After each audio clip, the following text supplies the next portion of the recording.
Assalamualaikum Konco Web TV. Jumpa kembali bersama Nana pada tayangan spesial edisi Ramadan dalam program Mencari Ustadz. Kali ini, tim telah berada di Pondok Pesantren Baitul Arqam SMP Muhammadiyah 1 Wonosobo yang akan menyambangi Ustadz Basuki Zulyanto dengan topik seputar ibadah dan niat. Saksikan hingga akhir ya Konco. Semoga bermanfaat.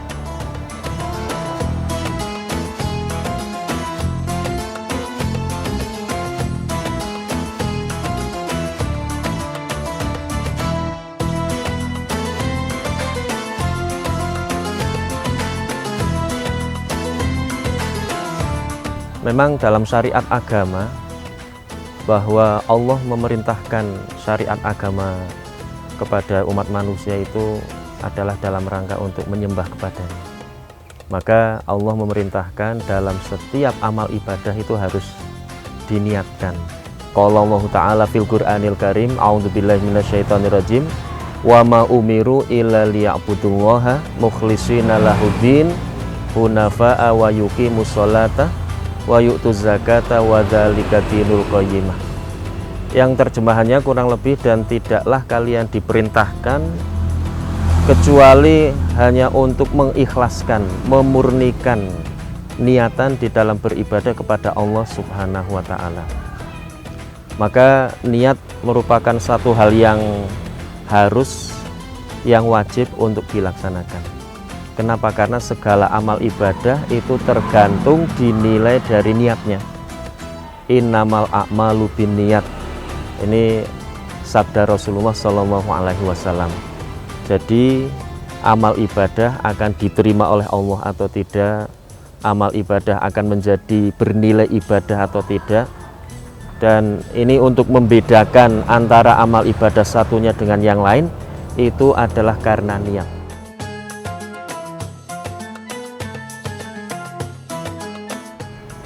Kalau puasa Ramadan, puasa wajib, Rasulullah Shallallahu Alaihi Wasallam menggambarkan atau bersabda di dalam satu hadisnya bahwa malam yusabbitun niat qoblal fajri fala siyamalah.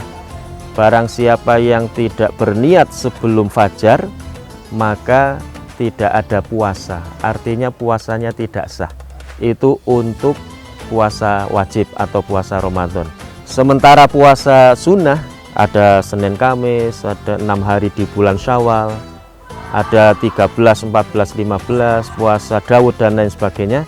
Ini niat puasanya boleh setelah fajar. Ini diceritakan oleh Aisyah tentang Rasulullah Shallallahu Alaihi Wasallam bahwa suatu hari Rasulullah datang ke rumah Aisyah. Kemudian Rasulullah bertanya, "A'indaka syai'un? Apakah engkau memiliki sesuatu?" Maka Aisyah kemudian menjawab, "Ma indana syai' ya Rasul." Kita tidak punya apa-apa. Tidak punya apa-apa ini dalam arti bahwa pertanyaan Rasulullah adalah makanan. Maka ketika Aisyah menjawab tidak punya apa-apa untuk dimakan, Rasulullah kemudian mengatakan, "Fa idzan inni shaim."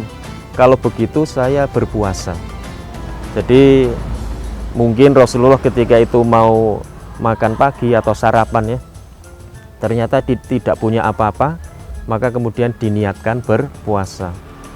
Tapi dengan satu syarat, setelah subuh sampai waktu itu belum makan atau minum apa saja. Kalau pada sholat subuh sudah makan dan minum, ketika mau sarapan tidak punya apa-apa terus niat puasa, oh tidak boleh. Jadi boleh berniat puasa sunnah setelah sholat subuh dengan syarat belum makan atau minum apa-apa.